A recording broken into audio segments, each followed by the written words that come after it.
நல்ல பிதாவே, ஆமென். ஹல்லேலூயா.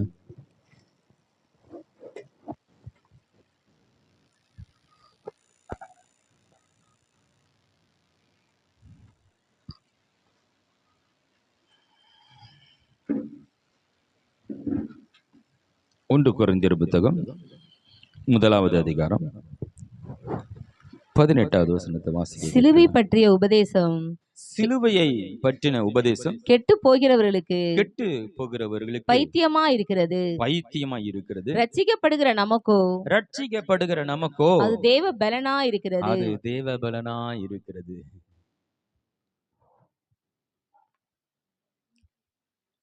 சிலுவை ஒரு ஒரு அதிசயம்.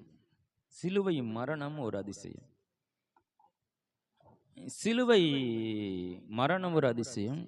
அவர் கண்ணி மரியாளுடைய வயித்துல பிறந்தது, அவருடைய பிறப்பு ஒரு அதிசயம். அவர் மரித்து 3ஆம் நாளிலே உயிரோடு எழுந்தது ஒரு அதிசயம். இது மூன்றும் சேர்ந்த ஒரு செய்தி தான் ஒரு முழுமையான ஒரு நற்செய்தி. அதுதான் சுவிசேஷம் என்று சொல்லப்படுகிறது. இதுல முக்கியமானது அவர் கல்வாரி சிலுவையில மரித்தது. இது எப்படி அதிசயமா ஏத்துக்கிறது? உயிரோடு எழுந்ததை கூட நம்ம ஒரு அதிசயமா ஏத்துக்கலாம். ஏன்னா யாருமே தானாக உயிரோடு எழுந்ததில்லை. உயிரோடு எழுப்பப்பட்டு இருக்கிறாங்க வேதத்துல சிலர். அவங்கள உயிரோடு எழுந்தது யாருமே இல்லை. ஆனால் இயேசு மாத்திரம் 3ஆம் நாள் உயிரோடு எழுந்தார். அதை நம்ம பார்க்கும்போது அது ஒரு அதிசயமா ஏற்றுக்கொள்ளக்கூடிய வாய்ப்பு இருக்கு. கன்னி மரியாளுடைய வயிற்றில் அவர் பிறந்தாருன்னா அது கூட நம்ம அதிசயமா ஏற்றுக்கொள்ளலாம். ஏன்னா யாருடைய கன்னி வயிற்றிலும் குழந்தை பிறக்கல. அப்போ அது கூட நம்ம ஒரு அதிசயமா ஏற்றுக்கொள்ளலாம். ஆனா கல்வாரி சிலுவையில ஒரு துடி துடிக்க பாடுபட்டு மரிச்ச அந்த மரித்த அதை நாம் எப்படி அதிசயமா ஏற்றுக்கொள்ள முடியும்? அதுதான் இன்னைக்கு அது அதிசயம் எப்படி அது அதிசயமா மாறுகிறது என்று நாம் பார்க்க போகிறோம். அதுக்கு முன்னாடி சில வசனங்களை உங்களுக்கு வாசித்து காட்ட விரும்புகிறேன். 1 கொரிந்தியர் புத்தகத்திலே 1ஆம் அதிகாரம் அதுல 19லிருந்து 24வது வசனம் வரைக்கும் வாசிக்கலாம். அந்தபடி ஞானிகளுடைய ஞானத்தை நான் அழித்து புத்திசாலிகளுடைய புத்தி அவமாக்குவேன் என்று எழுதியிருக்கிறது. ஞானி எங்கே? வேதபாரகன் எங்கே? இப்பிரபஞ்ச தர்க்க சாஸ்திரி எங்கே? பிரபஞ்சத்தின் தர்க்க சாஸ்திரிகள் எங்கே? உலகத்தின் ஞானத்தை தேவன் பைத்தியமாக்கவில்லையா? எப்படி எனில் தேவ ஞானத்திற்கு ஏற்றபடி உலகமானது சுய ஞானத்தினாலே தேவனை அறியாது இருக்கையிலே பைத்தியமாக தோன்றுகிற பிரசங்கத்தினாலே விசுவாசிகளை ரட்சிக்க தேவனுக்கு பிரியமாயிற்று. யூதர்கள் அடையாளத்தை தேடுகிறார்கள், கிரேக்கர் ஞானத்தை தேடுகிறார்கள். நாங்களோ சிலுவையில் அறையப்பட்ட கிறிஸ்துவை பிரசங்கிக்கிறோம். அவர் யூதருக்கு இடறலாயும் கிரேக்கருக்கு பைத்தியமாய் இருக்கிறார். ஆகிலும் யூதரானாலும் கிரேக்கரானாலும் எவர்கள் அழைக்கப்பட்டு இருக்கிறார்களோ அவர்களுக்கு கிறிஸ்து தேவ பலனும் தேவ ஞானமா இருக்கிறார். நல்லா கவனிக்க. இயேசு கல்வாரி சிலுவையில மரித்த அந்த செய்தி யூதர்களுக்கு இடரலா இருக்கான், கிரேக்கருக்கு பைத்தியமா இருக்கிறது. உலகத்திலே யார் ரொம்ப அறிவு பெருத்தவர்கள், ஞானிகள் அப்படின்னு சொன்னா உலகத்துக்கே தெரியும் அது யூதர்கள் தான். ஏன்னா அவங்க தான் மிக சிறந்த கண்டுபிடிப்புகளை கண்டுபிடிச்சு இந்த உலகத்துக்கு கொடுத்துருக்காங்க. தேவன் ஆபிரகாமின் சந்ததிக்கு தேவன் கொடுத்த ஒரு ஆசீர்வாதத்தில் ஒன்று தான் அவர்களுக்கு விசேஷித்த நாள், அவர்களுக்கு விசேஷித்த ஞானம் இருக்குது. கிரேக்கர்கள் தத்துவங்களை பேசுகிறார்கள். அந்த தத்துவத்தின் அடிப்படையில் தான் அவங்களோட வாழ்க்கையை அமைத்துக் கொள்கிறாங்க. அந்த தத்துவம் தான் சிறந்த தத்துவங்களை அவங்கள சொல்லி கொண்டு இருப்பாங்க, தத்துவங்களை முன்னிறுத்துவாங்க. இந்த ஒருவர் கல்வாரி சிலுவையில் அடிக்கப்பட்டு நொறுக்கப்பட்டு மரித்த இந்த செய்தியின் மூலமா, இந்த காட்சியின் மூலமா, இந்த செய்தியின் மூலமாக ஒரு மனிதன் இதை நம்பும் பொழுது, ஏற்றுக்கொள்ளும் போது அவன் வாழ்க்கையில விடுதலை கிடைக்குது, ரட்சிப்பு கிடைக்கிறது, வாழ்க்கை மாறுகிறது, பாவ விமோச்சனம் கிடைக்கிறது என்பது இந்த செய்தி இந்த ஞானிகளுக்கு பைத்தியமாய் இருக்கிறது. இந்த தத்துவ ஞானிகளுக்கு இது பைத்தியமா இருக்கிறது. இந்த அறிவுகளுக்கு பைத்தியமா இருக்கிறது. இப்போ இந்த கல்வாரி சிலுவையை ஆராய்ச்சி பண்ணி இதன் மூலமா எப்படி விடுதலை கிடைக்கும்? யாரோ ஒருவர் கல்வாரி சிலுவையில தொங்குவதனால நம்ம பாவம் போயிடுமா, நமக்கு வியாதி சுகமாகுமா, நம்மளோட பிரச்சனை எல்லாம் தீர்ந்துருமான்னு அறிவுபூர்வமா சிந்திக்கும் பொழுது அதுல அவங்களுக்கு எந்தவித பதிலும் கிடைக்கல. இந்த செய்தியே அவங்களுக்கு பைத்தியகாரத்தனமா இருக்கிறது. ஞானிகளால இதை புரிந்து கொள்ள முடியல. அப்போ அறிவு பெருத்திருக்கிறதுனால ஒருவன் ரட்சிக்கப்பட முடியாது. இந்த கல்வாரி சிலுவை ஒரு மனிதன் விசுவாசிக்கும் போதுதான் அவனால் ரட்சிக்கப்பட முடியும். அல்லேலூயா. அப்ப ஆண்டவர் எதை எதிர்பார்க்கிறார்? நீங்க ரொம்ப புத்திசாலியா இருக்கணும். அப்படி இருந்தாதான் ரட்சிக்கப்படுவீங்க, என்னுடைய பிள்ளைகள் ஆக முடியும் என்று தேவன் விரும்பவில்லை. நான் சொல்றதை நீங்க நம்பணும். அல்லேலூயா. உங்களுக்காக நான் செய்திருக்கிற இந்த கல்வாரி சிலுவை மரித்ததை நீங்க நம்பணும். நம்பினா உங்களுக்கு விடுதலை. அல்லேலூயா. அதனால இந்த செய்தி ஞானிகளுக்கு பைத்தியமா இருக்கிறது, ரட்சிக்கப்படுகிற நமக்கோ தேவ பலனா இருக்கிறது. ஏனென்றா நம்ம ஆராய்ச்சி பண்ணல. ஆராய்ச்சி பண்றது நமக்கு ஞானமும் இல்லை. ஆனாலும் நமக்கு பிரச்சனை தீரணும். இயேசுகிட்ட வந்தா சரியாயிடுமா? நான் உடனே வரேன். அவரை ஏத்துக்கிட்டோம், நம்பணும், விசுவாசித்தோம், ரட்சிக்கப்பட்டு இருக்கிறோம். அல்லேலூயா. இப்ப தேவ பலனாய் இருக்கிறோம், தேவனுடைய பிள்ளையாய் இருக்கிறோம், ஆவிக்குரிய இஸ்ரவேலர்களாய் இருக்கிறோம். இன்னைக்கு பரலோக ராஜ்யத்துக்கு சொந்தக்காரர்களாய் இருக்கிறோம். அவருடைய நாமத்தை பிரஸ்தாபப்படுத்துகிறோம், ராஜ்யத்தின் சுவிசேஷத்தை அறிவிக்கிறோம், அநேகரை விடுவித்துக் கொண்டிருக்கிறோம். இன்னைக்கு மிக சிறந்த நம்ம தெய்வ பிள்ளைகளாய் மாற்றப்பட்டு இருக்கிறோம். அதற்கு ஒரே காரணம் ஆண்டவராக இயேசு கிறிஸ்துவை நாம் நம்பினதனாலதான். ஆனா இந்த உலகம் இன்னும் அவரை ஏற்றுக்கொள்ளவில்லை. நான் சொல்ல போற செய்தி என்னன்னா, இன்னைக்கு இது எப்படி அற்புதமா மாறும்? முதலாவது, ஒருவர் பாவத்தை இன்னொரு எப்படி சுமக்க முடியும்? கல்வாரி சிலுவையில் இயேசு நம்முடைய பாவங்களை சுமந்தார் என்று வேதம் சொல்லுகிறது. இதுதான் அவங்களால ஏற்றுக்கொள்ள முடியல. நான் செஞ்ச தப்ப அவர் எப்படி சுமக்க முடியும்? எனக்காக ஒரு அடி வாங்கலாம், எனக்கு போடுற அடியை ரெண்டு பேர் 2 அடி அவரை கொடுக்கலாம். ஆனா நான் செய்த அந்த பாவத்தை எடுத்து இன்னொருத்தர் மேல எப்படி வைக்க முடியும்? இதான் ஞானிகளுக்கு புரிகிறதே இல்லை. நான் தானே தப்பு செஞ்சேன், இந்த பாவத்தை இன்னொருத்தர் மேல எப்படி சுமத்த முடியும்? எப்படி அதை கொண்டு போய் அதை வைக்க முடியும்? எனக்காக அவர் எப்படி பாவமாக முடியும் என்பது இந்த ஞானிகளுக்கு விளங்கவில்லை, புரியவில்லை. அறிவுபூர்வமாக சிந்திக்கும் போது அவங்களுக்கு அது விளங்கவே இல்லை. எப்படி என் பாவத்தை இவர் சுமந்து எனக்காய் மரிக்க முடியும் என்பது அந்த செய்தி ஏற்றுக்கொள்ள முடியாதபடினாலே அவர்கள் ரட்சிக்கப்பட முடியாமல் கெட்டு போகிறவர்கள் கூட்டத்தில் இருக்கிறார்கள். இந்த செய்தி யார் விசுவாசிக்கலோ அவர்கள் கெட்டு போகிறவர்கள் என்று வேதம் சொல்கிறது. நானே அவர் என்று நீங்கள் விசுவாசிக்க விட்டால் நீங்கள் பாவத்திலே சாவீர்கள் என்று யூதர்களுக்கு ஆண்டவர் சொன்னார். நான் தான் அவர் என்று நீங்கள் விசுவாசிக்க விட்டால் உங்களை விடுவிக்க ஒருவரும் இல்லை, ஒரு வழியும் இல்லை. நீங்கள் ரட்சிக்கப்படுவதற்கு இயேசுவுடைய நாமம் அன்றி வேறு நாமம் உங்களுக்கு கொடுக்கப்படவே இல்லை. அல்லேலூயா. ஒரு மனிதனுடைய வாழ்க்கையில பாவத்திலிருந்து விடுதலை வேண்டும் என்றால் இயேசுவை தவிர வேறு வழியே இல்லை. அந்த கல்வாரியை தவிர வேறு வழியே இல்லை. பாருங்க, இந்த உலகம் பாருங்க, அறிவாளிகள் இருக்கிறாங்க, பக்திமான்கள் இருக்கிறாங்க, எத்தனையோ தெய்வங்களை வணங்குறாங்க. நல்லா யோசித்து பாருங்க. அப்படியே உருண்டுன்னு போறான், என்னென்னமோ பண்றான் கடவுளுக்காக. பாவத்தில் இருந்து அவனுக்கு விடுதலை கிடையாது. அல்லேலூயா. அவனால சொல்ல முடியுமா நான் மரித்தா மோட்சத்தில் இருப்பேன்னு சொல்ல முடியுமா? சொல்ல முடியல. ஏன்னா தன் பக்தியை தான் அவன் வெளிப்படுத்த காட்டுகிறான். அவன் இன்னும் தெய்வத்தை கண்டுபிடிக்காம தேடிக்கொண்டே இருக்கிறான். நாம் ஈஸியா நம்ம ஆண்டவரை கண்டுபிடிச்சிட்டோம். என்ன ஒரு செய்தி உங்களை தேடி கடந்து வந்தது, இந்த இயேசு கிறிஸ்து உன்னுடைய பாவத்துக்காய் மரித்தார் என்ற அந்த செய்தியை நீங்கள் விசுவாசித்தபடினாலே நீங்கள் ரட்சிக்கப்பட்டீர்கள். தேவனுக்கு மிகவும் சமீபத்தில் அருகில வந்திருக்கிறீர்கள். அல்லேலூயா. ஒரு வார்த்தை, ஒரு செய்தியை ஒருவன் நம்பும் போது அது ஒரு மனிதனுடைய வாழ்க்கையை மாற்றுகிறது. அது என்ன செய்தி? உனக்காக கல்வாரி சிலுவையிலே மரித்தார் என்ற செய்தி. அல்லேலூயா. இதுதான் ஞானிகளுக்கு பைத்தியமா இருக்கிறது, குழப்பமா இருக்கிறது.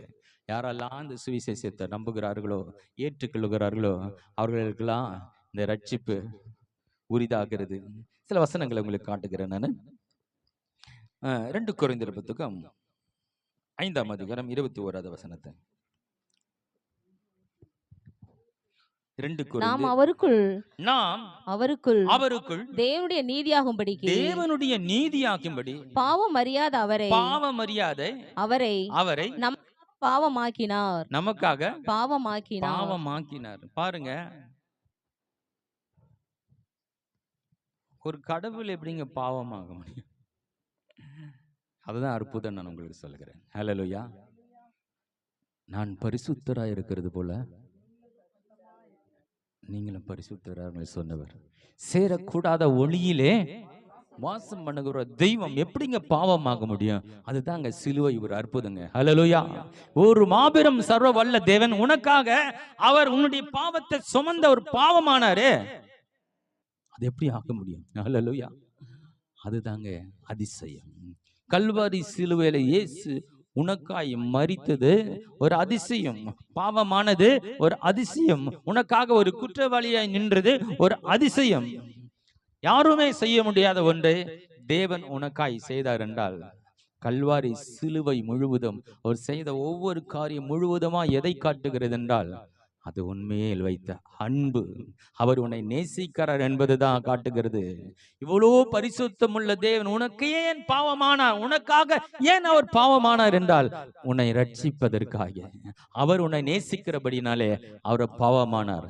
இந்த அற்புதத்தை ஒருவன் விசுவாசிக்கும் போது அவன் ரட்சிக்கப்படுகிறான். ஹல்லேலூயா.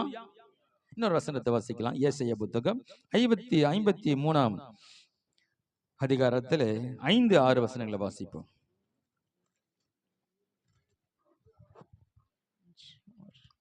நம்முடைய மீறுதல்கள் நிமித்தம் அவர் காயப்பட்டு நம்முடைய அக்கிரமங்களின் நிமித்தம் அவர் நொறுக்கப்பட்டார். நமக்கு சமாதானத்தை உண்டு பண்ணும் ஆக்கினை அவர் மேல் வந்தது. அவருடைய தழும்புகளால் குணமாகிறோம். வாசிட்டீங்களா? நாம் எல்லாரும் ஆடுகளை போல வழி தப்பி திரிந்தோம். அவனவன் தன் வழியிலே போனோம். கர்த்தரோ நம்ம எல்லாருடைய அக்கிரமத்தையும் அவர் மேல் விழ பண்ணினார். ஹல்லேலூயா.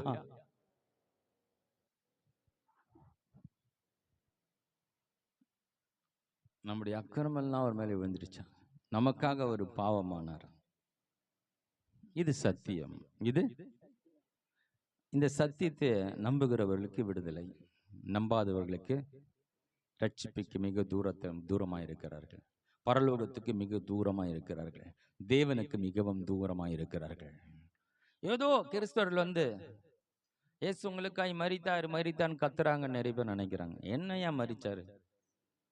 சிலுவையில் தொங்குனாரு. அநேகருக்கு பாருங்க இது பைத்தியக்காரத்தனமா இருக்குது. அநேகருக்கு இது பரிதாப காட்சியா இருக்கிறது. அவரை விடுவித்துக் கொள்ள முடியல, அவ்வளவு அடிக்கிறாங்க. அவங்களுக்கு புரியல. அவங்களுக்கு ஏன்னா அறிவுபூர்வமா சிந்திக்கிறாங்க.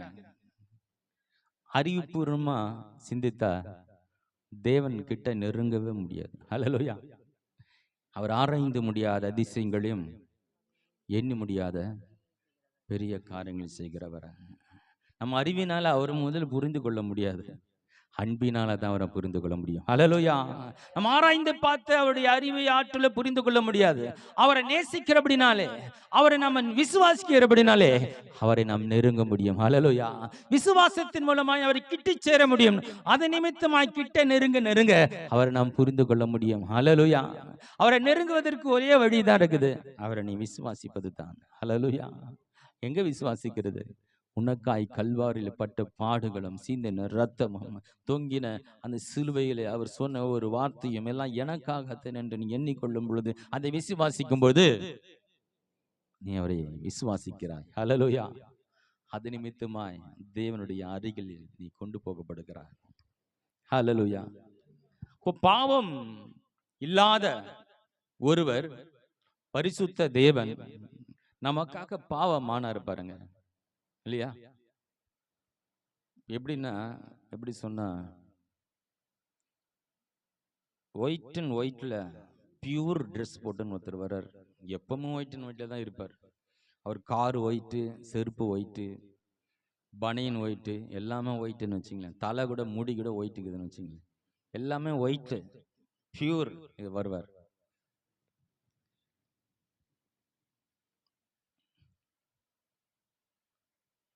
ஒருத்தர் சேத்துல விழுந்து கிடக்கிறாரு. அவர் சேத்துல விழுந்து கிடக்கிறாரு. இவர் அவ்வளோ ஒரு தூய்மையான ஒரு 3 வேளை குளிக்கிறவர், ஒயிட் அண்ட் ஒயிட்ல இருக்கிற பியூர் ஒயிட்டே இருப்பாரு. கொஞ்சம் அழுக்கப்பட்டா கூட அவருக்கு பிடிக்கும். அப்படிப்பட்ட ஒரு ஆளு சேத்துல இறங்குவாரா? சேத்துல இறங்குறது கஷ்டம் இல்ல. அப்படி சேத்துல இறங்கணும்னா எப்படி இறங்கணும்? விழுந்து போன மனிதன் தன் மகனா இருக்கணும், தான் நேசிக்கிறவரா இருக்கணும் இல்லையா? அவர் மேல ஒரு அன்பு இருந்ததான் இவரு தன்னுடைய பரிசுத்தத்தெல்லாம் விட்டுட்டு அந்த சேத்துல இறங்க முடியும். அதுபோலதான் கர்த்தர் உன்னை நேசிக்கிறபடினாலே நீ இருந்த அந்த பாவத்தை அவர் ஏற்றுக்கொள்ள முடியாத அந்த பாவத்துக்கு இறங்கி வந்தார். நம்ம மேல் இருந்த எல்லா அக்கிரமத்தையும் தேவன் அவர் மேல் விழ பண்ணினார். நாம் நீதி ஆக முடியாது, அவர் நமக்காக பாவமானார். அல்லேலூயா. இது புரியதான் நீங்க ஆண்டவரை கிட்டி சேர முடியும். எனக்காக அவர் பாவமானபடினாலே கல்வாரி சிலுவை என்னை நீதியாக நீதிமானாய் என்னை மாற்றி இருக்கிறது என்ற அந்த வெளிப்பாடு உனக்கு கிடைக்கும் போது நீ நீதிமானாய் மாறுகிறாய். அல்லேலூயா. அதுதாங்க தேவபலன். இன்னும் நீதிமான நிறைய பேர்ல சொல்ல முடியல. ஏன்னா அவங்களுக்கு இன்னும் கல்வாரியே புரியல, இன்னும் பாவத்தில் விடுதலை ஆகல, இன்னும் பாவத்துக்கு ஜெபம் பண்ணிட்டு இருக்காங்க. அநேக கிறிஸ்தவர்கள் தினமும் பாவ அறிக்கை செய்து கொண்டு இருக்கிறாங்க. தினமும் நினைக்கிறாங்களா, ஆண்டவரே இன்றைக்கு எந்த பாவம் செய்யாதபடி என்ன காத்துக்கொள்ளும் ஜெபம் பண்றேன். 2000 வருஷத்துக்கு முன்பாக உன்னை பாவத்திலிருந்து விடுதலை ஆக்கிட்டார் கல்வாரி சிலுவையில. நான் விடுதலை ஆக்கப்பட்டவன், பாவம் என்னை ஆளுகை செய்ய முடியாது என்ற சத்தியம் உனக்கு விளங்கி இருந்தால் நான் பாவம் செய்யக்கூடாது ஆண்டவரை நீ ஜெபம் பண்ணிட்டு உட்கார்ந்திருக்க மாட்டேன். இன்னும் பாவத்தை மேற்கொள்ள முடியாம கிறிஸ்தவர்களை தவித்து கொண்டிருக்க காரணம் இன்னும் கல்வாரியில் அவர்களுக்கு என்ன செய்யப்பட்டது என்பதை இன்னும் அறியாதபடினாலே, கல்வாரி விளங்காதபடினாலே இன்னும் பாவத்தை மேற்கொள்ள முடியல, சாபத்தை மேற்கொள்ள முடியல, பிசாசை மேற்கொள்ள முடியல. ஏன்னா இன்னும் கல்வாரி அவங்களுக்கு விளங்கல. இயேசுவை ஏற்றுக்கொண்டாங்க, ஆனா கல்வாரி இன்னும் புரிந்து கொள்ளாமல் இருக்கிறாங்க. நீங்கள் கல்வாரி புரியாத இயேசு கிறிஸ்துவை ஏற்றுக்கொண்ட பிள்ளைகளாக இருந்தால் கல்வாரியை நீங்க தொடர்ந்து கேட்டு புரிந்து கொள்ளுங்க. இப்போ 2வது உங்களுக்கு கொண்டு போகிறேன். அதாவது கடவுளை யாருமே குற்றப்படுத்த முடியாது. அவர் நீ இது செஞ்சு தப்பு, நீ இது சரியா பண்ணல, இப்படின்னு குற்றப்படுத்த முடியாது. ஏன் அவர் எதை ஒன்று செய்தாலும் மிக சிறப்பாய் செய்வார். அவர் செய்ததை யாரும் குற்றப்படுத்த முடியாதபடிக்கு மிக சிறப்பாய் செய்கிறவர் தான் தேவன் இல்லையா? நமக்கு தெரியும் எல்லாத்தையும் எவ்வளவு ஞானமா படைத்திருக்கிறார். எல்லா அந்த மலைகளும் சூரியனும் சந்திரனும் காலங்களும் நம்ம பார்க்கிற அனைத்தையும் பார்க்கும்போது தேவன் எவ்வளவு ஞானம் உள்ளவர் என்பதை நம்மளால புரிந்து கொள்ள முடியும். அல்லேலூயா. ஒவ்வொரு படைப்புகளும் ஆராய்ச்சி செய்யும் பொழுது நமக்கு தேவன் எவ்வளவு ஞானம் உள்ளவர், எவ்வளவு சரியாய் செஞ்சிருக்கிறார் எல்லாவற்றையும். இதுக்கு மேல ஒருத்தர் ஏதாவது செய்ய முடியுமா என்பதை யாருமே செய்ய முடியாது. அந்த அளவுக்கு எல்லாவற்றையும் மிக சரியாய் செய்கிறவன். ஒருவரும் அவரை குற்றப்படுத்த முடியாது. ஆனா நமக்காக அவர் குற்றவாளி கூண்டிலே நின்றார். நமக்காக அவர் பாவத்தை சுமந்து கொண்டபடினாலே அவர் குற்றவாளி கூண்டிலே நிறுத்தப்பட்டார். இது ஒரு அதிசயம். அல்லேலூயா. யாருமே குற்றப்படுத்த முடியாத ஒருத்தர் கொண்டு போய் கோர்ட்ல நிறுத்த முடியுமா? அரெஸ்ட் பண்ண முடியுமா? பெரிய பவர்ல இருக்கிறவங்களை போய் தொட முடியுமா? அவ்வளவு சீக்கிரம் அரெஸ்ட் பண்ணி குற்றவாளி கூண்டுல நிறுத்தி தண்டனை வாங்கி கொடுத்துட முடியுமா? கிட்டவே நெருங்க முடியாது. அல்லேலூயா. இல்லையா? ஆனா இவர் சர்வ வல்ல தேவனே குற்றப்படுத்தி குற்றவாளியில கூண்டுல நிறுத்தி அவனுக்கு தண்டனை கொடுக்கறாங்கன்னா கொஞ்சம் யோசித்து பாருங்க. இது ஒரு அதிசயம். அல்லேலூயா. இது உனக்காய் செய்த ஒரு அதிசயம். தேவ அன்பை நீங்கள் புரிந்து கொள்ள முடியாய் உனக்காக அவர் குற்றவாளி கூண்டில் நின்றார். லூக்கா எழுதின சுவிசேஷ புத்தகத்திலே 21ஆம் அதிகாரம் 15வது வசனத்தை வாசிக்கலாம்.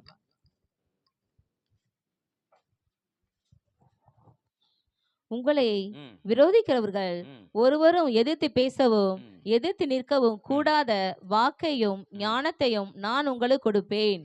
சீசர்கள் சொல்றாரு, உங்களை பிடிச்சிட்டு போய் அநேகர் பல சிறைச்சாலையில் வைப்பாங்க, உங்களை பல கேள்விகள் கேட்பாங்க. அந்த நேரத்துல உங்களுக்கு எப்படி இருக்கும், என்ன பண்ணுவீங்கன்னு இந்த வசனத்தை இயேசு அவர்கள் சொல்லுகிறார். மறுபடியும் வாசிங்க. உங்களை விரோதிக்கிறவர்கள் ஒருவரும் எதிர்த்து பேசவும் எதிர்த்து நிற்கவும் கூடாத வாக்கை ஞானத்தையும் நான் உங்களுக்கு கொடுப்பேன். இயேசு சொல்றாரு, என்னுடைய சீசர்களாகி நீங்க இப்படிப்பட்ட சூழ்நிலை உங்களை அநேகர் குற்றப்படுத்தும் போது, உங்களை எதிரிகளாய் நிற்கும் போது, நீங்க அவங்களுக்கு பேசுற வார்த்தை எப்படி இருக்குன்னா, அவங்களால திருப்பி பேசவே முடியாது. திருப்பி எதிர்த்து நிற்கவும் முடியாது. அப்படிப்பட்ட வாக்கை நான் உங்களுக்கு உங்க வாயில நான் வைப்பேன்னு சொல்றாரு. நான் சொல்றேன், தன்னுடைய சீசர்கள் இப்படிப்பட்ட வார்த்தையும் வாக்கையும் வைக்கக்கூடிய தேவன் தான் பிலாத்துக்கு முன்னாடி நிற்கும் போது அவர் திரும்பி ஒரு வார்த்தை பேசியிருந்தா பிலாத்து வாயடித்து போயிருப்பான். அல்லேலூயா. அவர் கேள்வியை கேட்டிருந்தா ஒரு பதிலும் சொல்லாமல் சரண்டர் ஆயிருப்பான். அப்படிப்பட்ட வார்த்தையை இந்த இயேசுவால பேசி இருக்க முடியும். அவர் மௌனமா இருந்தார். அல்லேலூயா. அடிக்கப்படுகிற ஒரு ஆட்டை போல அவர் மௌனமாய் மூடிக்கொண்டிருந்தார்.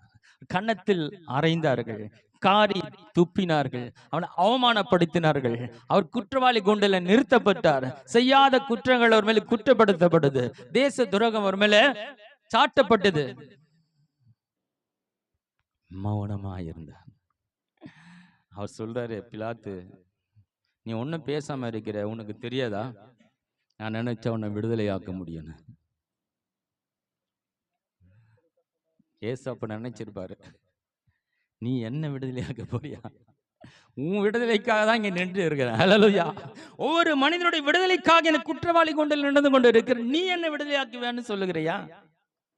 ஒவ்வொரு மனிதனுடைய விடுதலைக்காய் மனுஷனுடைய குற்றத்தை நான் ஏற்றுக்கொண்டு இந்த குற்றவாளி கூண்டிலே தண்டனை பெறும்படியா நின்று கொண்டிருக்கிறேன்.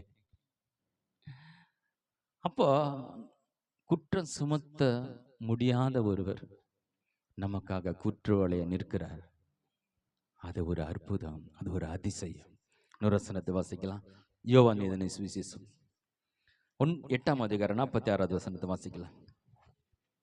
என்னிடத்தில் பாவம் உண்டென்று உங்களில் யார் என்னை குற்றப்படுத்த கூடும்? அவரை கேட்கிறாரு, என்னிடத்தில் பாவம் உண்டென்று உங்களில் யார் என்னை குற்றப்படுத்த கூடும்? உங்களில் யார் என்னை குற்றப்படுத்த முடியும்? நான் சத்தியத்தை சொல்லி இருக்க நீங்கள் ஏன் என்னை விசுவாசிக்கிறது இல்லை?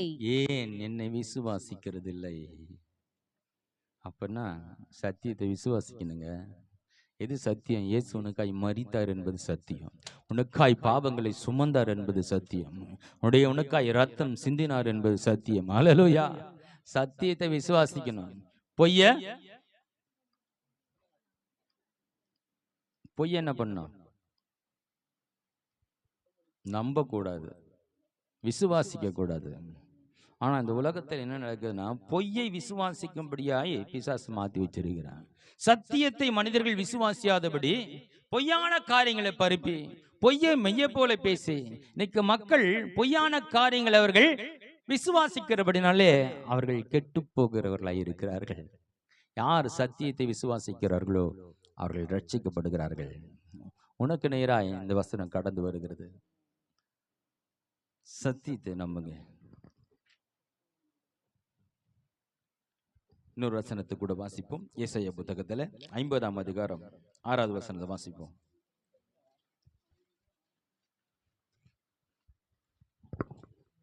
உங்கள் கண்களை வானத்துக்கு ஏறிடுங்க. 56 தானே வாசிக்கிறீங்களா?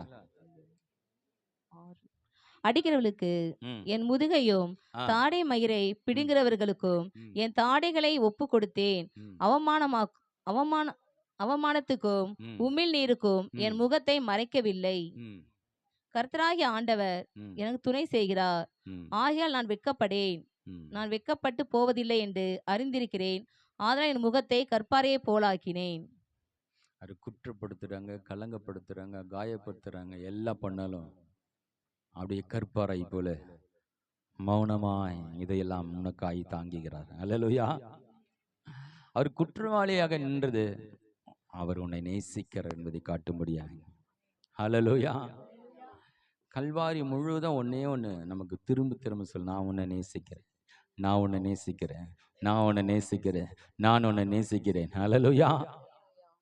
கடவுளுடைய அன்பு புரிஞ்சிட்டாலே நம்ம கடவுளை கிட்ட நெருங்க ஆரம்பிச்சிடும். நம்ம மேல யார் அன்பு செலுத்துறாங்களோ நம்ம அறியாமலே அவங்க கிட்ட நெருங்க ஆரம்பிச்சிடும். அது ஒரு இயற்கை. பாருங்க, இந்த உலகத்துல மனுஷ அன்பை நம்பி போறாங்க, நல்லதா இருக்குது. அந்த அன்பு மாறிடுது பாருங்க. கொஞ்ச நாள்ல வேற மாதிரி மாறிடுது. சூழ்நிலைகள் மாறினா அவங்க அன்பு மாறிடுது. அந்த இயேசு கிறிஸ்துவனுடைய அன்பு மாத்திரம் நேற்றும் இன்றும் இன்றும் மாறாத அன்பு. நீ மோசமா இருக்கும்போது உன்னை நேசிக்கிற, நீ நல்லா இருந்தாலும் நேசிக்கிற, எந்த நிலை இருந்தாலும் அவருடைய அன்பில மாற்றம் இல்லை. ஹல்லேலூயா. நீ மாறணும்னு அவர் மாறுறதில்ல. நம்ம நிறைய பேர் நினைக்கிறேன், நம்ம தப்பு செஞ்சணும், ஆண்டவர் நம்ம மேல கோபமா இருக்கிறாரு. நான் தப்பு செய்யும் போது இன்னும் அதிகமா நேசிக்கிறார். ஹல்லேலூயா. ஏன் தெரியுமா? அந்த நேரத்தில் அவர் நேசிக்கலன்னா இன்னும் நீ பாவத்தில் போயிடுவ. நீ தப்பு செஞ்சுட்டேன்னு அவர் உன்னை கைவிட்டார்னு வச்சுக்க, நீ உன்னை ஆண்டவர் விட்டு வெகு தூரத்தில் போய் இன்னும் பாவத்தில் விழுந்துடுவ. நான் தப்பு செய்யும் போது இன்னும் அதிகமாக இவனை நேசிக்கிறார். ஹல்லேலூயா. ஏன்னா வேற வழி கிடையாது. அவர் தான் உன்னை தூக்கி எடுக்கணும். நம்ம அவர்கிட்ட இருக்கும்போது விழுந்தாலும் எழுந்தாலும் நம்ம தூக்கி நிறுத்தி நம்மை ஆசீர்வதிக்க வல்லவராக இருக்கிறார். ஹல்லேலூயா. உனக்காக அவர் குற்றவாளியா நிற்கிறார். நாம் நிற்க வேண்டிய குற்றவாளி கொண்டிலே அவர் பாவத்தை ஏற்றுக்கொண்டு குற்றவாளியா நிற்கிறார். யாரும் எதிர்த்து பேசக்கூடாத வார்த்தைகளை பேசக்கூடிய சர்வ வல்லமை உள்ள ஒரு தேவன். ஹல்லேலூயா. அவரே வார்த்தையா இருக்கிற தேவன். ஒரே வார்த்தை அவர் பேசியிருந்தா பிலாத்துடைய வாயை அடைத்து போயிருப்பார். பிலாத்து அப்படி மௌனமாயிட்டு இருப்பார், திகைத்து போயிருப்பார். அங்கிருந்து விடுதலை ஆகுறது ஆண்டவருக்கு பெரிய விஷயமே இல்லை. ஆனால் நமக்காய் குற்றவாளியாகி நம்முடைய பாவத்தை சுமந்து மரிக்க வேண்டும் என்று அவர் இந்த உலகத்துல பிதாவுடைய சித்தம் செய்யும்படியா வந்திருக்கிறபடினாலே எல்லாவற்றையும் பொறுத்து கொண்டு அதை செய்யும்படியாய் தன்னை அர்ப்பணித்தார். ஏசாயா 53:10 வாசிக்கலாம். கர்த்தரோ அவரை நொறுக்க சித்தமாகி அவரை பாடுகளுக்கு உட்படுத்தினார். அவருடைய ஆத்துமா தன்னை குற்ற நிவாரண பலியாக ஒப்பு கொடுக்கும் போது அவர் தமது சந்ததியை கண்டு நீடித்த நாளாய் இருப்பார். கர்த்தருக்கு சித்தமானது அவர் கையினால் வாய்க்கும். முதல் இருக்கிற அந்த பகுதி வாசிங்க. கர்த்தரோ அவரை நொறுக்க சித்தமாகி அவரை பாடுகளுக்கு உட்படுத்தினார். முன்கூட்டியே இயேசு கிறிஸ்துடைய சரித்திரம் எழுதப்பட்டது. ஹலோ, இந்த பூமியில யாருடைய சரித்திரம் முன்கூட்டி எழுதப்படலைங்க. வாழ்ந்த பிறகுதான் அவங்க சரித்திரத்தை எழுதினாங்க.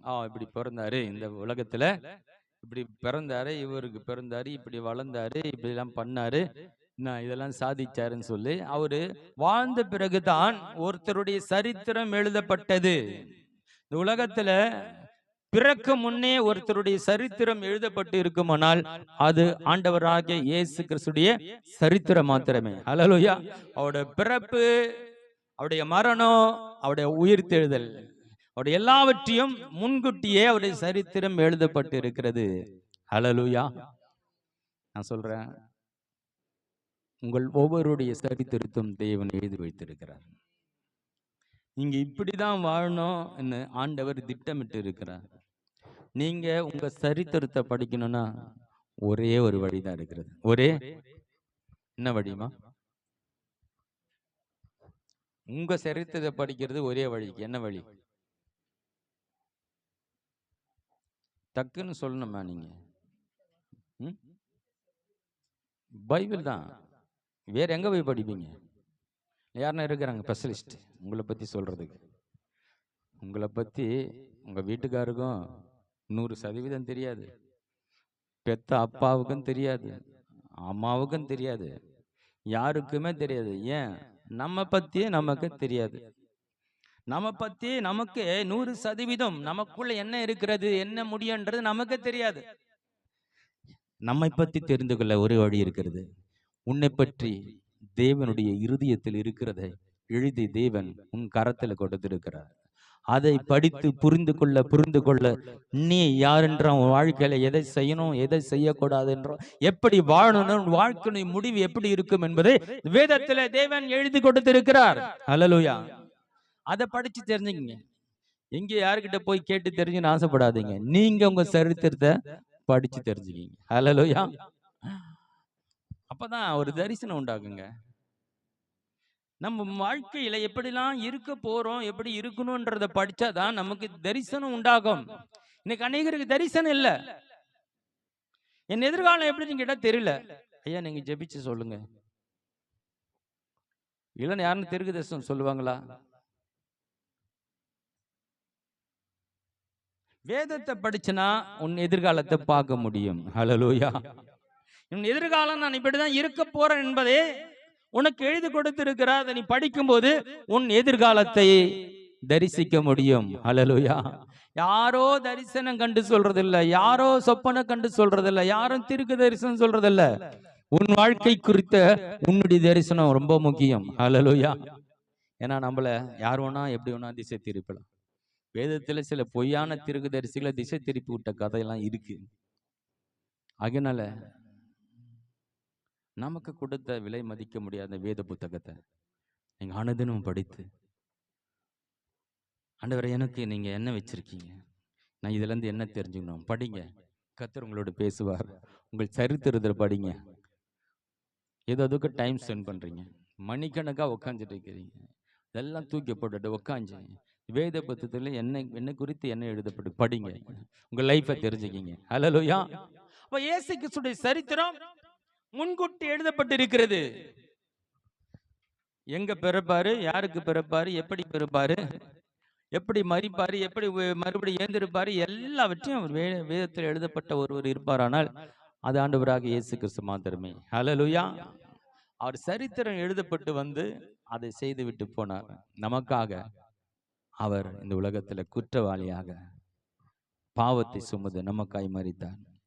இன்னொரு காரியத்தை சொல்ற, முதல் உங்களுக்கு சொன்ன ஒரு பாவத்தை ஒரு சுமக்க முடியாது, இதை யாராலும் ஏற்றுக்கொள்ள முடியல. ஆனால் இயேசு நமக்காய் எல்லா உலகத்தின் பாவத்தை சுமந்தார். இதுதான் அதிசயம். இதுதான் ஞானிகளால ஏற்றுக்கொள்ள முடியல, தத்துவ ஞானிகளால ஏற்றுக்கொள்ள முடியல. ஆனா இந்த சம்பவத்தை, இந்த தேவனுடைய இந்த காரியத்தை ஒருத்தன் நம்பும் போது அவன் ரட்சிக்கப்படுகிறான். அது அவனுக்கு தேவ பலனாய் மாறுகிறது. யார் இந்த சத்தியத்தை ஏற்றுக்கொள்ளவில்லையோ அவர்களை கெட்டு போகிறவர்கள் என்று வேதம் சொல்லுகிறது. ஏனென்றால் இந்த செய்தி தான் பாவத்திலிருந்து விடுதலையாக்குகிறது. ஒரு மனிதன் பாவத்திலிருந்து விடுதலையாகவிட்டால் அவன் ரட்சிக்கப்பட முடியாது. பாவத்தில் விடுதலை ஆகலனா இன்னும் பாவம் பெருகும். பாவம் பெருகி கடைசியில மரணம் வரும். மரணம் அவனை நரகத்துக்கு நீராய் நடத்தும். ஆகையினால விசுவாசிக்கிற நீங்கள் பாக்கியவான்கள். ஹல்லேலூயா. விசுவாசிக்கிற நீங்கள் பாக்கியவதிகள். ஹல்லேலூயா. இந்த உலகத்தில் மிக சாதாரண, மிக எளிமையான இருக்கான். ஐயா படுக்க கூட இடம் இல்லைங்க, நான் 3 வேளை கூட சாப்பிடல, யாரோ எனக்கு சோறு போடுறாங்க, கஞ்சி ஊத்துறாங்க. என் வாழ்க்கையில எனக்கு ஒருத்தர் ஆதரவும் இல்லை, என்னை நேசிக்க ஒருத்தரும் இல்லை, நான் ஒரு அனாதையை போல இருக்கிறேன். இப்படி நீங்க எப்படி வேணா, எப்படிப்பட்ட கீழ்த்தரத்துல அடி மட்டத்துல நீ இருந்தாலும் நான் உங்களுக்கு சொல்லுகிறேன், இந்த கல்வாரி சிலுவையை நீ விசுவாசிக்கிறபடினாலே தேவனுடைய பார்வையிலே நீ வெளியேற பெற்றவன், நீ வெளியேற பெற்றவள். ஹல்லேலூயா. உன்னால எவ்வளவு கீழே இருந்தாலும் தேவன் உன்னை மேலே தூக்கி நிறுத்த முடியும். ஹல்லேலூயா.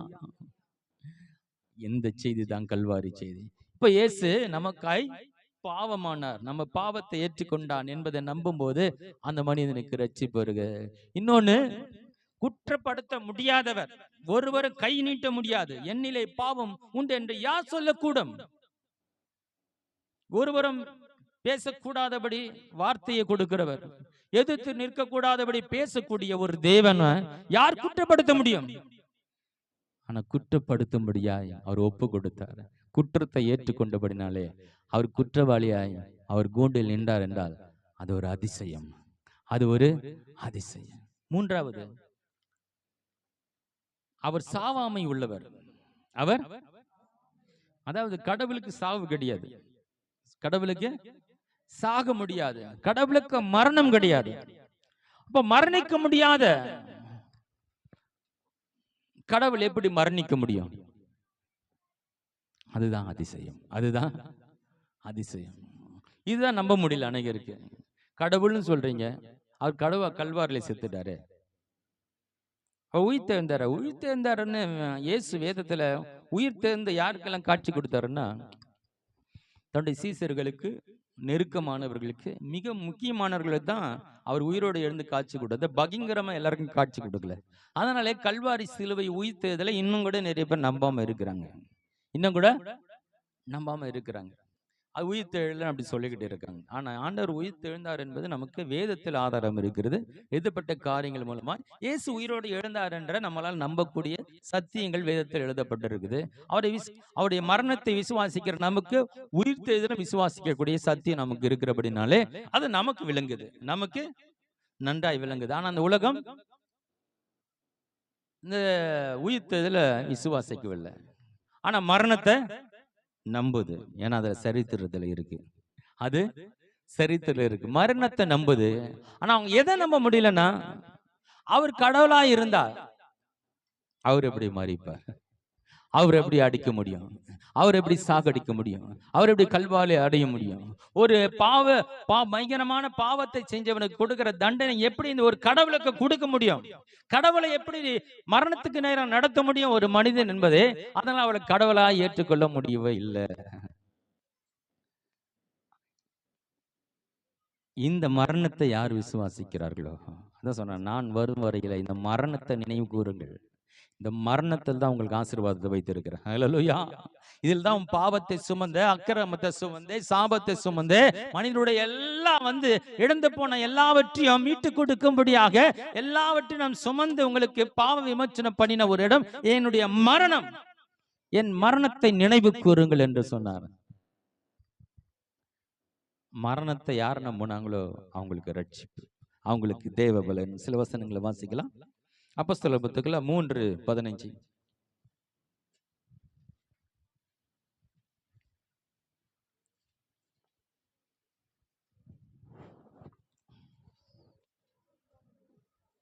ஜீவாதிபதியை கொலை செய்தீர்கள். அவர் பேர் என்னப்பா? ஜீவாதிபதி. ஜீவனுக்கு அதிபதி, எல்லாருக்கும் ஜீவனை கொடுக்கிறவர், எல்லாருக்கும் உயிர் கொடுக்கிறவர், ஜீவனுக்கு அதிபதி. ஜீவனுக்கு அதிபதியை எப்படியா கொல்ல முடியும்? இதுதான் நம்ப முடியல. யார் நம்பினாங்களோ அவங்களுக்கு ரட்சிப்பு, அவங்களுக்கு விடுதலை. ஹல்லேலூயா. கிறிஸ்தவமே பைபிளை நம்ப முடியாத நம்புறதாங்க விசுவாசம். ஹல்லேலூயா. கிறிஸ்தவத்தில் சொல்லப்படுகிற காரியங்களா நம்ப முடியாதவளும் இருக்கும். காற்றையும் காண மாட்டீங்க, மழையும் காண மாட்டீங்க, உங்க பள்ளங்களாலும் நிரப்பப்படும். ஆண்டவர் பேசுறாங்க. ஒரு ஊர்ல தண்ணி வரணும், ஒரு குளத்துல தண்ணி வரணும், ஒரு ஏரியில தண்ணி வரணும்னா நல்லா மேகம் கூட்ட இடி இடித்து நல்லா கொட்டுன்னு மழை கொட்டுனா அப்பதான் அந்த ஏரி ஊர் எல்லாமே நிரம்பும். காத்தும் இல்லை, மழையும் இல்லை, வானம் திறந்து கிடக்கிறது, ஆனா ஏரி எல்லாம் நிரம்பும். எப்படி நம்புறது? அதுக்கு பிறகுதான் விசுவாசம். ஹல்லேலூயா. தேவன் பேசுகிறதெல்லாம் நம்ப முடியாத காரியங்களை பேசுகிறார், அதை நம்புகிறவன் தான் விசுவாசி.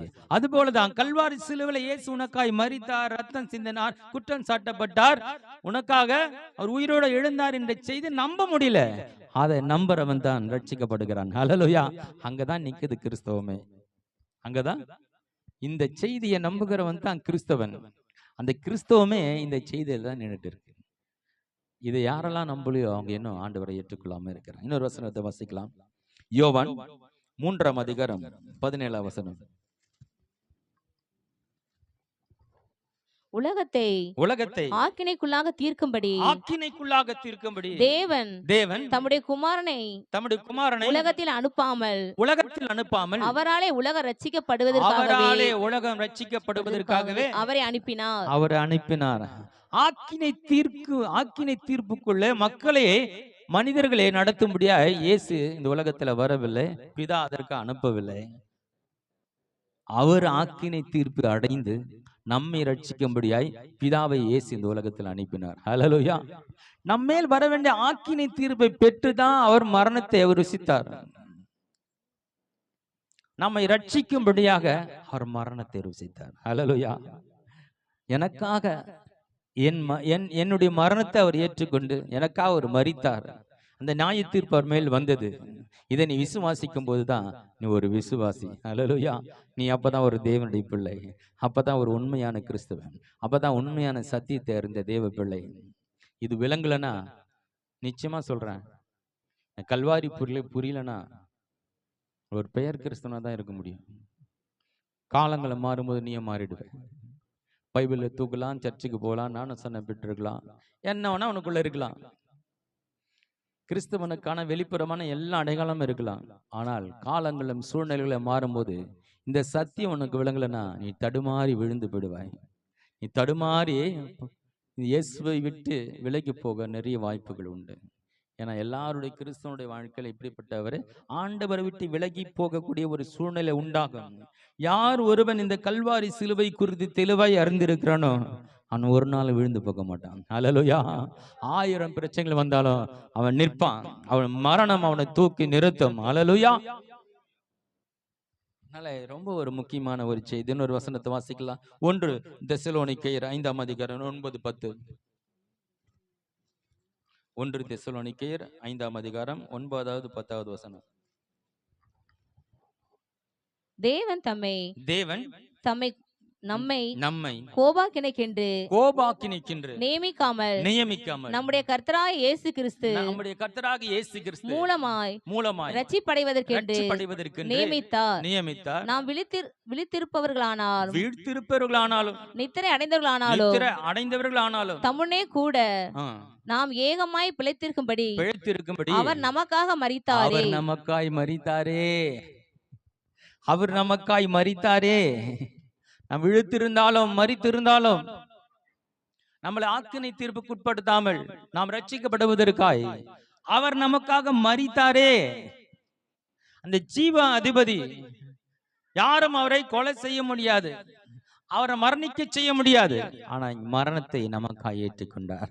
அவர் நமக்காய் மரித்தாரே. அல்லேலூயா. ஒரு தேவன் நமக்காய் மரித்தார் என்ற செய்தியை ஒரு நம்பணும். அது நம்பலனா அவன் ரட்சிக்கப்பட முடியாது.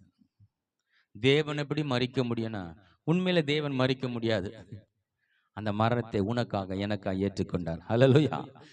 உன்னையும் என்னையும் அவர் நேசிக்கிறேன் என்பதே இந்த செய்தியின் மூலமா ஆண்டவர் உங்களுக்கு உறுதிப்படுத்துகிறார். அல்லேலூயா. இதுக்கு மேல அவர் உன்னை நேசிக்கிறேன் என்ன பண்ண முடியும்? ஒருத்தரை நேசிக்கிறேன்ற இதுக்கு மேல கடவுள் என்ன செஞ்சு கட்ட முடியும்? பாவத்தை தன் மீது ஏற்றுக்கொண்டார். அந்த குற்றத்தை ஏற்றுக்கொண்டு குற்றவாளி கூண்டில நிற்கிறார். அந்த பாவத்தின் தண்டையை ஏற்றுக்கொண்டு அந்த பாவத்தின் பாடுகளை சகிக்கிறார். சகித்து தன் ஜீவனை விடுகிறார். அவர் மரிக்கிறார். இதுக்கு மேல அன்பு என்ன எப்படி காட்ட முடியும்?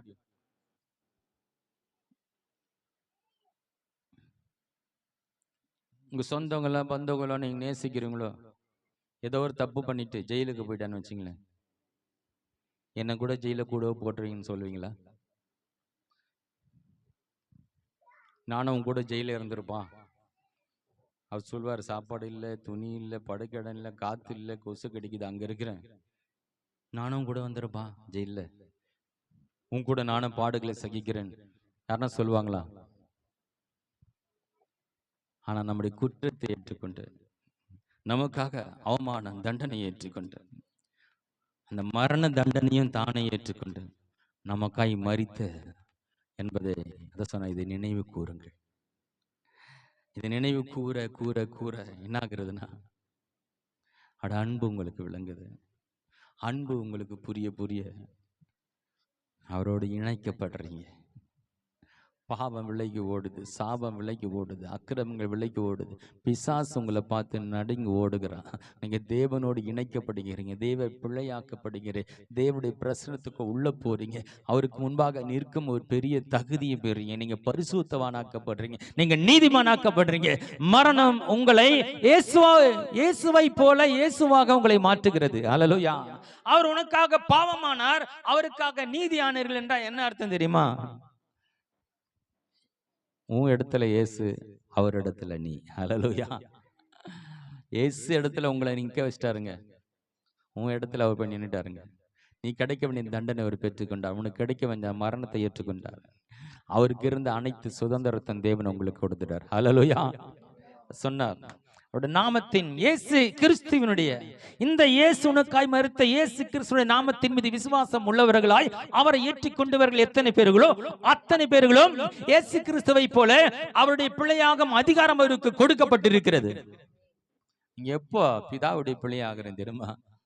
உனக்காய் மரித்த இயேசுடைய மரணத்தை விசுவாசிக்கும் பொழுது இயேசுவை போல நீங்களும் அவருக்கு பிள்ளையாக்கப்படுறீங்க. இன்னொரு வசனத்தை வாசிக்கலாம். யோவான் எழுதின சுவிசேஷ புத்தகம் 3:16 வாசிக்கலாம். தேவன் தம்முடைய ஒரே பேரான குமாரனை விசுவாசிக்கிறவன் எவனோ அவன் கெட்டு போகாமல் நித்திய ஜீவனை அடையும்படிக்கு அவரை தந்தருளி இவ்வளவாய் உலகத்தில் அன்பு கூர்ந்தார். ஹல்லேலூயா. சிலுவை உண்மையான அன்பு என்ன என்பதை அந்த சிலுவை காட்டுகிறது. ஹல்லேலூயா. உலகத்தில் இருக்கிற அன்புக்கு ஒரு எதிர்பார்ப்பு இருக்கு. உங்ககிட்ட அழகு இருக்கலாம், படிப்பு இருக்கலாம், நல்லா கவனிச்சிங்க. உங்களை ஒருத்தர் நேசிக்கிறதுக்கு ஒரு காரணம் இருக்கு. உங்ககிட்ட அன்பு இருக்கு, உங்ககிட்ட அழகு இருக்கலாம், உங்களோட பணம் இருக்கலாம், பதவி இருக்கலாம், ஏதோ அவர்களுக்கு தேவைப்படுற காரியம் அவங்க கிட்ட இருக்கிறது நிமித்தமாய் அவங்கள நேசிக்கலாம். ஆனா எதையுமே எதிர்பார்க்காத தேவன் நம்ம கிட்ட, நமக்கு எந்த தகுதியும் இல்லாம நம்ம பாவிகளா, துரோகிகளா, அக்கிரமக்காரர்களா இருந்த போதும் தேவன் நம்மை நேசித்து நமக்காய் நம்முடைய பாவங்களை சுமந்து கொண்டு நமக்காய் மரித்தாரு. இதுக்கு பேர் தான் ஆகாபி அன்பு. இதுக்கு பேர் தான், ஆமா, எந்த ஒரு தகுதியே இல்லாதவங்களுக்கு மேல அன்பு கூறுவது, அவங்க கிட்ட எதையும் எதிர்பார்க்க, திருப்பி ரிட்டன் அவங்க எதனா பண்ணுவாங்கன்ற எந்த எதிர்பார்ப்பு இல்லாம அவர்களுக்கு நேசிக்கிறது, இதுதான் தெய்வீக தேவனுடைய அன்பு. ஹல்லேலூயா. இந்த அன்பு விளங்கணும்னா இந்த கல்வாரை நோக்கி பார்க்கணும். நீ பிறக்கவே இல்லை, நீ உருவாகவே இல்லை. ஏன் உன் தாயும் பிறக்கல, உன் தகப்பனும் பிறக்கல, இவங்கெல்லாம் பிறக்கிறதுக்கு முன்பாக உனக்காக ஏற்கனவே மரித்தார். ஏற்கனவே உன்னுடைய பாவங்களை செய்து விட்டார், உன்னுடைய பாவங்களை சுமந்து கொண்டு அவர் மரித்தார். இன்னும் பிறக்கல, இன்னும் வாழவே இல்லை. நீ ஒரு நாள் பிறப்பேன்னு அவருக்கு தெரியும். ஹல்லேலூயா.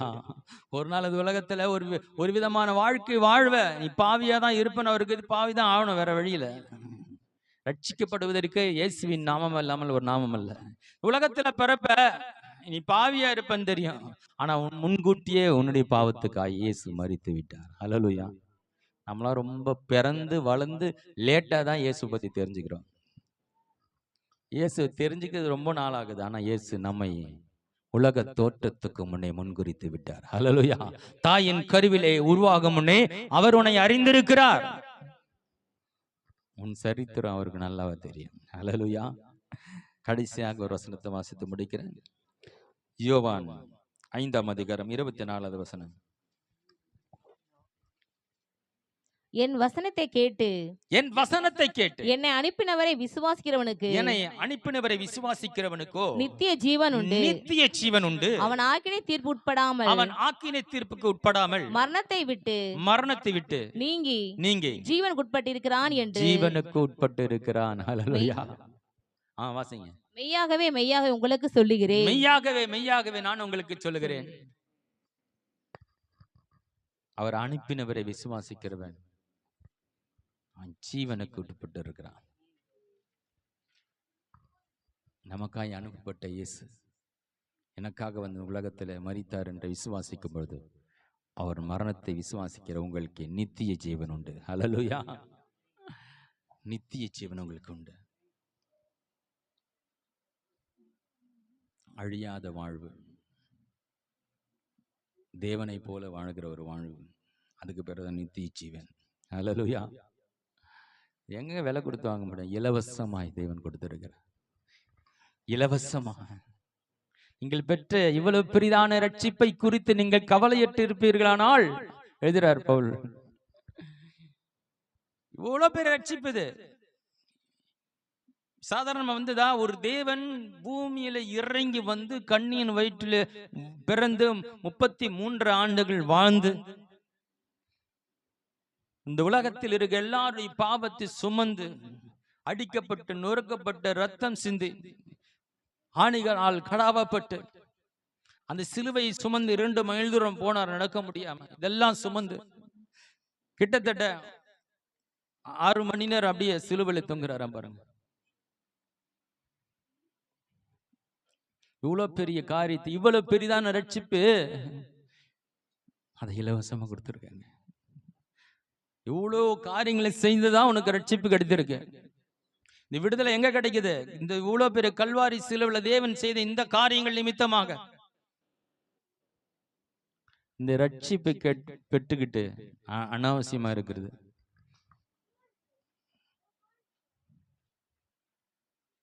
இந்த ரட்சிப்புக்கு மேன்மை புரியாம, தேவனை பற்றி நடக்காம, தேவனுக்காய் வாழாம நம்ம என்ன செய்ய முடியுமா? அவருக்காக கேட்கிறேன். அவர் நமக்கு ஜீவனை கொடுத்தாரு, நமக்காக மரித்தாரு, நம்ம மீட்டெடுத்துட்டு இருக்கிறார் தன்னுடைய ஜீவனை கொடுத்து. அவருக்கு நம்ம என்ன செய்யறோம்?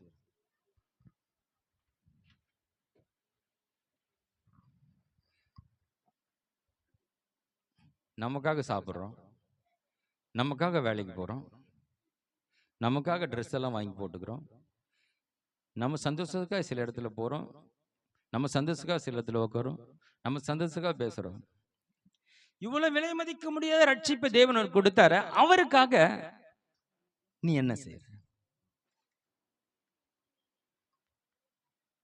என் தேவனுக்காக என்ன செய்யற? ஞாயிற்றுக்கிழமை சர்ச்சுக்கு வந்துடுறேன், ஞாயிற்றுக்கிழமை நல்லது சர்ச்சுக்கு வர்றது, அவ்வளவுதானா? சர்ச்சுக்கு வர்றது போதுமா? வாரத்துக்கு ஒரு நாள் வந்து உட்காந்துட்டு பிரசங்க கேட்டுட்டு போனா சரியாயிடுமா? ஒருவேளை சாப்பாடு போதுமா? நம்முடைய சரீரத்துக்கு 3 வேளை உணவு கொடுக்குறோம்ல, அந்த ஆவிக்குரிய மனிதன், உள்ளான மனிதன், நம்முடைய ஆவி மனிதனுக்கு வாரத்துக்கு ஒரு வேளை தான் சாப்பாடு கொடுக்குறோமே. தினமும் சாப்பிடணும் இல்லையா? அதுக்கு தினமும் வேதத்தை படிக்கணும் இல்லையா? அவரை அறிந்து கொள்ளுகிற ஒரு ஆவல் வேணும் இல்லையா? ஒருவன் உண்மையாய் ரட்சிக்கப்பட்டா அவனுக்கு பேரு மறுபடியும் பிறந்திருக்கிறான்னு அர்த்தம். மறுபடியும் பிறந்தனுக்கு அர்த்தம். பிறந்த குழந்தை என்ன பண்ணும்? பால் பால் குடிக்குமா? பிரியாணி சாப்பிடுமா? அல்ல, கரெக்டா? கரெக்ட் தான் நீங்க சொல்றது. பால் குடிக்கும். பால் குடிச்சிட்டு என்ன பண்ணும்? கொஞ்ச நேரம் தூங்கும். அதுனாவும் ஜீரணமாயிடும். திருப்பி ஏந்து மறுபடியும் ஒரு கத்தும். உடனே பால் குடிப்பாங்க. பால் குடிக்கும், தூங்கும், பால் குடிக்கும், தூங்கும். பிறந்த குழந்தை அதுதானே நான் சொல்றேன். நீங்க ரட்சிக்கப்பட்டவர்களை வேதம் மறுபடியும் பிறந்தவர்கள் சொல்றது. ஆவிக்குரிய வாழ்க்கையில பிறந்தது உண்மையானால் நமக்கு ஞான பால் கர்த்தருடைய வார்த்தை. அதை எப்படி புசிக்கிறீங்க? அது மேல ஒரு பசிதாங்க இருக்கா? உண்மையா கடவுளுடைய பிள்ளையா நீங்க பிறந்திருந்தா பைபிள் படிக்கணும், ஒரு தாகம், பசி தாகம் வந்துடும். நீங்க படிப்பீங்க. ஏன்னா அந்த அனுபவத்தை நான் பெற்று இருக்கிறேன். நான் மறுபடியும் பிறந்த பொழுது என் வேதத்தை எப்படி வாசித்தேன்னு எனக்கு மாத்திரமே தெரியும்.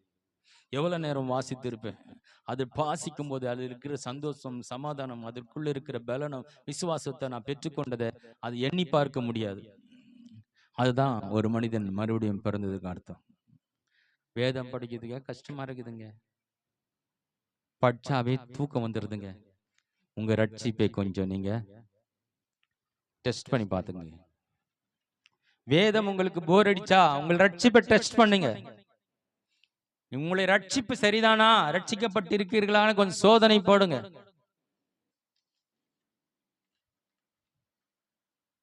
ஏதோ வந்து உங்க கையில வந்து ஒரு புத்தகத்தை இது உங்க கையில கொடுத்தல ஆண்டவர். 1500 ஆண்டுகள் எழுதப்பட்ட ஒரு புத்தகம். 40 ஆசிரியர்கள் பல காலகட்டத்தில் எழுதப்பட்டது. தோல் சுரர்களாய் எழுதப்பட்டு, மறைக்கப்பட்டு, புதைக்கப்பட்டு, மனித கண்ணுகள் கிடைக்காத இடங்களுக்கு அது காணாமல் போய் கர்த்தர் அதை பாதுகாத்து ஒவ்வொன்றாய் இணைத்து இன்றைக்கு 66 புத்தகங்கள் உன் கையில் இருக்கிறது என்றால் தேவன் அதை எழுதி கொடுத்து பாதுகாத்து வைத்துக் கொண்டிருந்தார். ஹல்லேலூயா. நீங்கள் ரட்சிக்கப்பட முடியாது, நீங்கள் ஆசீர்வதிக்கப்பட முடியாது, வாழ்க்கையில உயர முடியாது. உனக்காய் எழுதப்பட்ட அந்த புத்தகம் நீ மறுபடியும் பிறந்தது உண்மையானால் பசிதாக உனக்கு இருக்கா? நல்லா புரிஞ்சுக்கிங்க. உங்களுடைய பசி எது மேல இருக்கு? நேரமாயிடுச்சு, கண்களை மூடலாம்.